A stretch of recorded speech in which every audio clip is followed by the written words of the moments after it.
Bueno, en esta noche vamos a empezar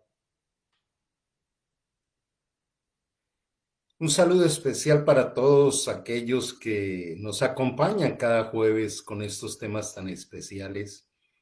Y bueno, en esta noche vamos a hablar de un tema increíble que se llama inteligencias. Pero antes de entrar en el tema, yo quiero eh, que miremos otros conceptos que la gente usa de una manera indiferente, sin detenernos un poco a pensar realmente qué significa cada palabra. Algo que hemos venido trabajando durante los últimos meses es invitar a las personas a profundizar en el significado de cada palabra. Entonces, inteligencia se confunde con sabiduría, así como también conocimiento se confunde con información, meditación se confunde con innovación o con otro tipo de conceptos. De manera que vamos a conceptualizar cada uno de ellos, empezando precisamente por la inteligencia. La inteligencia es la capacidad que se tiene para aplicar el conocimiento en el momento oportuno, en el momento adecuado. Pero resulta que el conocimiento, ¿de dónde sale? El conocimiento sale precisamente de la sabiduría. La sabiduría toma la información y la convierte en conocimiento. ¿A través de qué? De la meditación. Entonces, como que concluyendo, a nuestro cerebro le llega información y se puede quedar solo como información. Aún, por ejemplo, lo que estamos compartiendo en esta noche podría ser inicialmente información, pero si esa información llega así, genere entusiasmo, genere atención, si no se trabaja, entonces ya en pocos días se ha olvidado. Pero cuando la información a través de la sabiduría se medita y se convierte en conocimiento, y aún nuestro cerebro lo convierte en memoria a largo plazo, ahí se va formando un depósito invaluable de esos conceptos que a través de la inteligencia los podemos aplicar. Y la meditación puede ser intelectual o puede ser simplemente cultural. Se medita porque la tradición, la cultura donde nací, fue lo que estableció algunos, digamos, parámetros para poder ir haciendo esa conceptualización de cada tema. Pero también hay meditaciones filosóficas como las de la nueva era y otras que conocemos comúnmente. Y hay una muy poderosa que es la meditación espiritual. Y de manera que todos los seres humanos nacemos con un potencial y el potencial lo tenemos todos. Y algo que puede sorprender de algunos es que el cerebro es el órgano que menos envejece, se renueva constantemente. Por ejemplo, no tenemos el mismo cerebro con que nos levantamos, porque a través de cada mirada, de cada concepto que escuchamos, de cada relación, de cada circunstancia, de cada emoción, nuestro cerebro cambia la parte bioquímica, las redes neuronales y muchas otras cosas todo el tiempo. Es espectacular nuestro cerebro. Pero resulta que un cerebro a los 90 años sigue aprendiendo. Tiene la misma capacidad que un joven de 15, de 18. Solo que aprende un poco más lentamente. Ahora ahí ocurren dos cosas. La primera es ese concepto, quizá después de los 60, donde yo estaría incluido. No, es que uno ya viejo y algunos dichos o memes culturales, loro viejo no aprende a hablar y toda esa serie de cosas.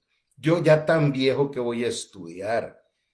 Y ese tipo de creencias limitantes van paralizando el cerebro, lo convencen de que ya es inútil y ese lujo no nos lo podemos dar. Por eso, qué bueno que hoy nos llevemos esa convicción de que somos productivos hasta el último día de nuestra vida. De manera que nosotros tenemos es el potencial, pero para adquirir inteligencia, producto de la sabiduría, convirtiendo la información en conocimiento. Debemos adquirirla. Cuando alguien dice, esa persona tan inteligente, no fue que nació así, sencillamente aprendió cómo incorporar herramientas y otra serie de cosas. De manera que desde la antigüedad, Salomón, que está considerado como el hombre más sabio que ha existido y más próspero, él decía que había que adquirir sabiduría y adquirir inteligencia. Entonces sería un muy buen momento para preguntarnos qué tipo de sabiduría o de inteligencia he desarrollado o tengo o estoy desarrollando o voy a desarrollar. En los seminarios me gusta mucho hablar de algo que es vivir la vida por eventos o vivir la vida por procesos. No es lo mismo. Cuando una persona se levanta cada día a hacer lo mismo, a pensar lo mismo, entonces está en una rutina, en el estrés y en la incertidumbre, tres de los elementos de cáncer mental. Rutina, estrés e incertidumbre. Haciendo lo mismo, estresado por todo y no sé para dónde voy, ni de dónde vengo, ni qué va a ocurrir mañana. Y siempre insisto reiterativamente que el futuro se construye. Y te preguntaría qué tipo de futuro estás construyendo. ¿Cuáles son las herramientas que has aprendido para construir futuro? Qué bueno todos los días aprender, pero aprender cosas que nutren. Jamás me imaginé que iba a estar haciendo este tipo de programas y de seminarios y de conferencias y de asesorías, consultorías. Pero eso apareció porque fui descubriendo unas rutas increíbles. Para los que no me conocen, yo durante 30 años trabajé como ginecólogo, un poco más enfocado hacia la parte de cirugía oncológica. Y lo que me quedaba en el horizonte era la posibilidad de jubilarme. Y yo no me imagino a estas alturas yo por ahí sacando a pasear el perrito al parque, estorbando en casa, cuando uno es productivo hasta los 87 años y desea trabajarlo para eso. Creo que uno, si se proyecta de esa manera, empieza a prepararse y a capacitarse para ser productivo. Cuando se me presentó la oportunidad de estudiar neurociencias en Argentina y complementarla con el coaching y con otra serie de disciplinas, la psiconeuroeducación, y darme cuenta que son neurociencias aplicadas al comportamiento humano. Es mi profesión actual y es a lo que me dedico. Y lo que más disfruto de esto es ver la transformación en las personas. Eh, También estoy un poco sorprendido del volumen de personas que necesitan y que diariamente nos buscan. A veces no damos abasto con el horario, con la agenda, pero es lindo ver transformar las personas. Y Lo que puedo contarles desde mi experiencia es que empezó un proceso de transformación desde situaciones muy complicadas hasta hoy en día sentirme libre. De manera que vamos a hablar un poco de las inteligencias. Eh, Vuelvo y repito, esa inteligencia es la capacidad de aplicar el conocimiento que adquirimos a través de que la sabiduría transforme la información en ese conocimiento, meditando la información. Por ejemplo, cuando uno lee un libro o ve una película, debiera preguntarse qué me estoy llevando de productivo a mi vida por este tiempo que estoy invirtiendo. Aún allí donde estás escuchando esta masterclass, te preguntaría, ¿estás invirtiendo un tiempo de tu vida en escucharme? Y lo que estás escuchando, ¿cómo lo vas a aplicar? ¿Estás tomando nota? Luego meditas en cómo incorporarlo en tu vida, o simplemente fue una conferencia motivacional interesante, pero no más. Eso es bueno pensarlo. Esa es la manera en que podemos ir interiorizando los conceptos que van ampliando la capacidad de nuestro cerebro con sabiduría e inteligencia. Entonces el doctor Howard Gardner fue el primero que empezó a hablar de esto a través de una serie de programas en Harvard, y él sacó el concepto muy famoso y conocido de las inteligencias múltiples. Esto se trabaja en muchos seminarios, se aplica a los equipos de trabajo, en fin, y voy a mencionar algunas. La primera de las 8 inteligencias que utiliza el doctor Howard Gardner es la lógico-matemática. Nuestro cerebro, y sobre todo el hemisferio izquierdo, tiene esa capacidad de eh, colocarle lógica, de tener esa parte de analítica sobre lo matemático, y es una inteligencia que se desarrolla. Hay otra inteligencia que es la inteligencia lingüística. Y aquí quiero hacer una separación entre lingüística y programación neurolingüística. La lingüística es una ciencia, mientras que la programación neurolingüística es una técnica y nos permite no solo conocer a fondo la palabra, sino el efecto que tiene.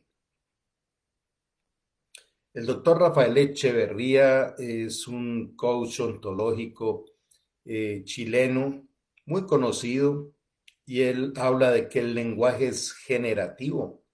Su famoso libro de la ontología del lenguaje demuestra cómo el lenguaje eh, produce vida o produce muerte, y eso también lo planteaba Salomón hace muchísimos años.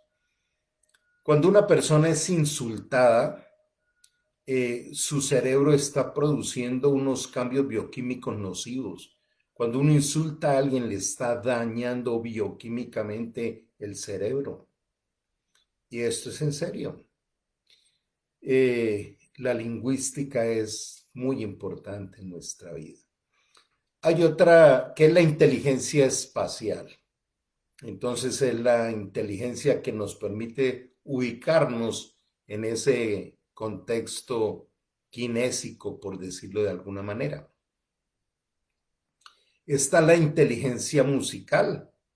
Por eso hay personas que desarrollan esta habilidad musical.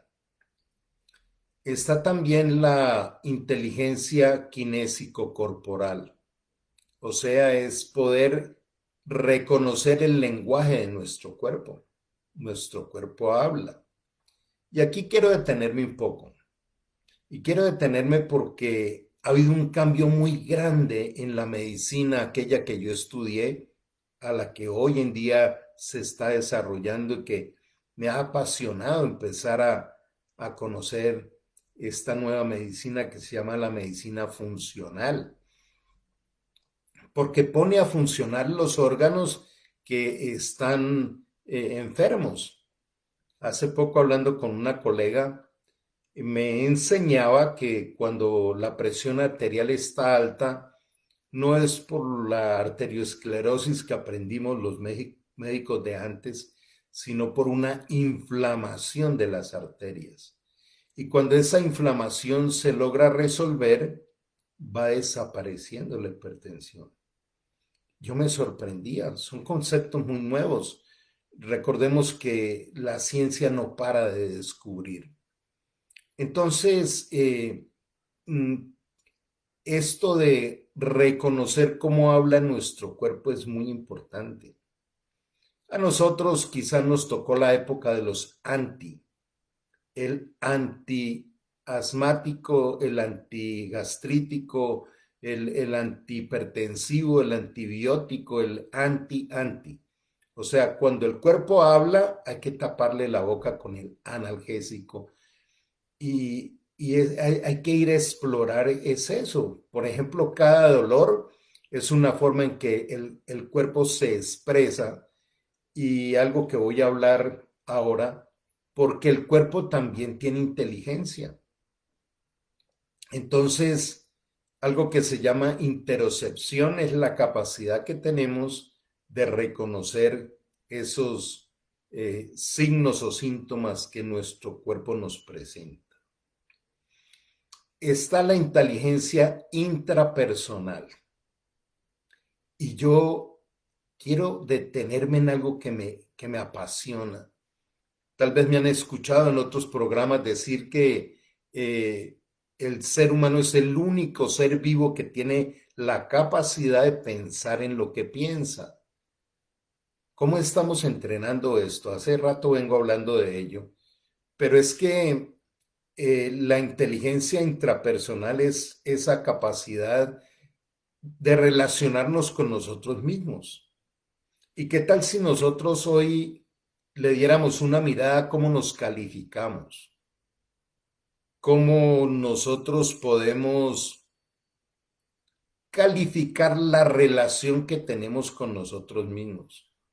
Somos severos, nos damos con todo, esos lenguajes terribles, no sirvo para nada, yo soy bruto, yo no aprendo, yo nací así, árbol torcido nadie lo endereza, una cantidad de expresiones de darle duro a nuestro propio eh, diseño original. No, hablemosle al cuerpo con cosas muy especiales y nos transforman. De manera que en esa relación intrapersonal hay mucho por explorar. Y también te preguntaría, ¿sacas tiempo para observar, meditar y pensar cómo te relacionas contigo mismo? Hoy les tengo una perla que me aprendí. Soledad es la ausencia de relacionarme conmigo mismo. Parece increíble, buenísimo, genial ese concepto. Usted se siente solo, es porque no se relaciona consigo mismo. Está la interpersonal y es fundamental. Siempre he enseñado que las relaciones nos construyen o nos destruyen, pero algo nos hace y las necesitamos. Hay 4 niveles relacionales y se requiere desarrollar la inteligencia para ese proceso de relacionamiento. Relacionarnos con Dios si somos creyentes y uno empieza a experimentar una relación con un ser que es real. El segundo, relacionarnos con los demás.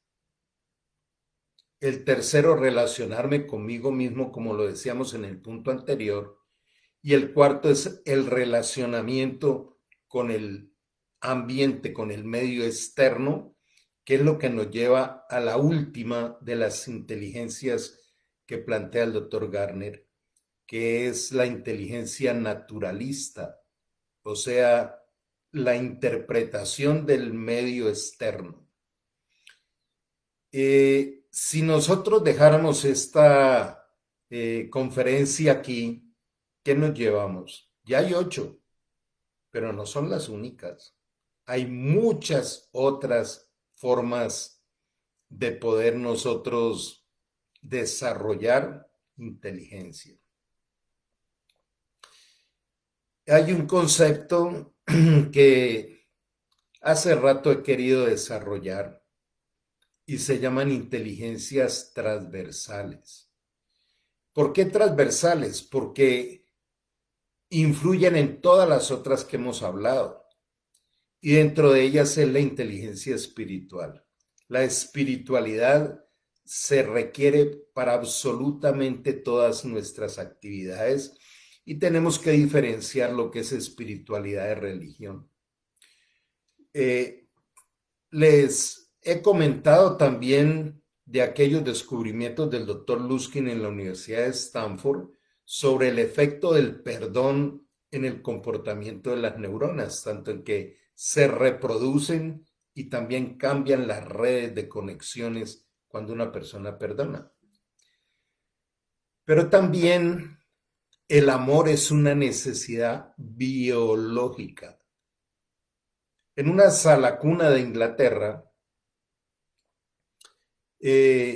tenían 3, digamos, aulas de incubadoras para niños prematuros, pero la sala 3 tenía algo especial. Los niños subían rápido de peso, no se infectaban casi y regresaban a casa muy rápido. Pero el tratamiento y los protocolos que tenían para los 3 era el mismo. Entonces, ¿qué pasaba con esa sala cuna? ¿Qué ocurría en esa sala cuna? Pues descubrieron que lo único diferente que había ahí, perdón, era el comportamiento del personal de enfermería. Estas enfermeras de esa sala 3 tomaban los niños, les cantaban, los acariciaban y el ambiente entre ellas era un ambiente muy agradable de trabajo, que era diferente a las otras 2 salacunas. Entonces dijeron, pues vamos a hacer lo mismo. Y efectivamente, cuando empezaron a darle amor, cariño a los otros niños, empezaron a ganar peso rápido y a regresar a casa de una forma increíble. Esto también inspiró a algún científico a trabajar con unos ratoncitos para hacerles la prueba del amor. ¿Y en qué consistía? Que cuando venía esta camada de ratoncitos le quitaban a la madre y empezaban a alimentarlos artificialmente con la mejor leche. Y estos ratones empezaban a tener un retardo en el crecimiento. Y les estaban dando una leche bien equipada para ellos. Cuando le volvían a colocar a la mamá rata, ellos empezaban nuevamente a activar sus niveles de crecimiento. O sea, el afecto era importante. Entonces, el amor es una necesidad biológica. Y aún el amor no es una emoción. Eso sería como tema para otro día. El amor es una decisión. El amor es la decisión de entregarte tiempo de mi vida para ayudarte, ayudarte en tu bienestar. Eso es amor. De manera que las inteligencias transversales desde la espiritualidad son increíbles. La contemplación indagativa, contemplar para comprender y para ayudar, todo esto hace parte de la inteligencia espiritual. Pero también hay otra inteligencia que se llama neurobiológica. Nuestras células piensan, nuestro cuerpo tiene una inteligencia. Cuando uno se corta y eso empieza a sanarse solo, hay una inteligencia. El doctor Bruce Lipton habla de la biología de la creencia y es fascinante lo que él descubrió. Él descubrió que cada célula, su mundo interior depende del relacionamiento con el medio externo. y hay muchas otras inteligencias. Hay inteligencias aún que se generan de la capacidad de pensar adecuadamente. Y en esto pues quisiera mencionar al doctor Edward de Bono, que él fue el desarrollador del concepto del pensamiento lateral, del pensamiento sólido y del pensamiento líquido. Parece que se complicara mucho la vida. No, es solo de observación. Por ejemplo, ¿qué es un pensamiento sólido? Un pensamiento sólido es aquel que es tan rígido, tan psicorrígido, que nada entra ahí. Es lo que la persona interpreta, lo que la persona dice y punto, y a todo lo que le vayan a comentar le tiene una explicación, pero no cambia, es sólido, cerrado. En cambio, el pensamiento líquido es aquel que es flexible, que evalúa, que adquiere, que toma, que evalúa todo y toma lo bueno y crece. Pero el pensamiento lateral me ha apasionado. Eso cambió mucho mi forma de tomar decisiones y de ir evaluando la vida desde otro ángulo. Porque el pensamiento lateral es no decir no, sino ¿y por qué no? Es decir, no, no es decirle sí a todo, sino no ser reactivo, sino no. Evaluar cuál es el motivo por el cual estoy diciendo no. Podría pensarlo desde otro lado. Y qué bueno recordar en este momento que conflicto no es pelea. Conflicto son dos ideas separadas que necesitan reconciliarse en algún momento y que usualmente cuando entre las dos ideas se saca una tercera, entonces va a ser un triunfo en vez de una pelea. Y eso se llama pensamiento lateral. Pensamiento lateral es no quedarse en la lógica, no quedarse en lo que toda la vida se ha hecho así. Cuando uno comparte muchos conceptos de la vida, con frecuencia encuentra uno de esos que dice, no, mi familia siempre lo ha hecho así. Y sería como que fuera indignante pensar en hacer algo nuevo en un mundo tan cambiante como el que tenemos. ¿Por qué no disfrutar capacitarnos en eso? Y ahí aparece la innovación, la creatividad, el neuromarketing y muchas otras de las disciplinas nuevas con las que podemos seguir explorando la vida. De manera que este pensamiento lateral es muy fácil de empezar a ejercitarlo y incorporarlo. Aparece una circunstancia y voy a actuar como toda la vida lo he hecho. Pero si hago un alto y pienso de qué otra manera se podría hacer, de qué otra manera se podría solucionar, de qué otra manera podría innovarse.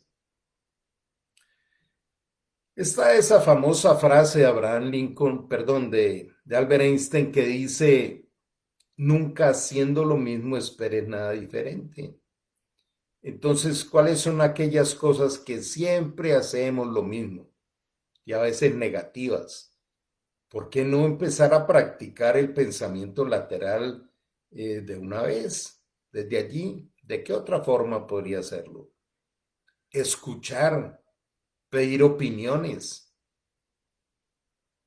A veces, con frecuencia, le pido a mis compañeros que me den su concepto y aparecen cosas nuevas. Y el cerebro se va ampliando en la capacidad de recibir y de interpretar. Creo que hay 5 puntos que me interesaría también transmitirlos hoy en este campo de ser inteligente y de construir futuro. Y el primero es el enfoque. ¿En qué me estoy enfocando en la vida? Entonces, si mi enfoque es la misma rutina de siempre, ir y trabajar y hacer lo mismo, yo tendría que replantearme el enfoque. Y no necesariamente porque tenga que cambiar de trabajo o de lugar donde estoy laborando, sino es cambiar la actitud, mi actitud. En alguna oportunidad, dictando algunos seminarios en una empresa bastante grande de Argentina, eh, me decía el jefe de un departamento donde tenía 70 empleados, me decía, ¿yo qué puedo hacer aquí de nuevo? Los procesos sistematizados de esta fábrica era lo mismo. Pasaba el producto, había que empacarlo, había que rotularlo, y entonces lo hacían. ¿Qué puedo hacer de nuevo? Era una población relativamente pequeña, y yo le decía, cuando usted sale de su casa al trabajo, llevaba ahí como 30 años trabajando, ¿cambias la ruta para ir a la fábrica? Me dice, no, yo llevo 30 años por la misma ruta. ¿Y qué te impide cambiarla? No lo había pensado. Desde ahí empieza la innovación. Desde ahí empieza el estimular al cerebro a ser innovador y constructivo. Y le decía, cuando llegas a la fábrica, mmm, llevas ya claro el concepto de cuál de esos 70 están cumpliendo años. Y entonces vas, te acercas, los felicitas, o aún están cumpliendo años de haber empezado a trabajar en la fábrica. De decirle, mira, qué sé yo, Francisco, hoy te felicito porque estás cumpliendo 5 años de haber ingresado a la fábrica. Cada cuánto te acercas desprevenidamente a preguntarle a uno o a otro empleado cómo está su familia, cómo está su casa, cómo se siente en el trabajo. Porque muchas personas van al trabajo es porque fue lo que me resultó. Tengo que cuidar esta entradita porque si pierdo el trabajo, ¿qué más me pongo a hacer? Y entonces son esclavos de su pensamiento. Al final le decía yo, ¿no te has dado cuenta que tienes 70 oportunidades diarias de romper la rutina? Y eso es pensamiento lateral, es pensamiento lateral. ¿Por qué no lo hacía? Porque aprendió que eso era lo que había que hacer en la fábrica. Nunca pensó en cómo puedo innovar un puesto interesante. Era el jefe de sección de ese lugar y tenía muy buena estabilidad laboral. Pero la rutina no tiene que ver con la actividad en sí, sino con la actitud. Entonces te transmito lo mismo.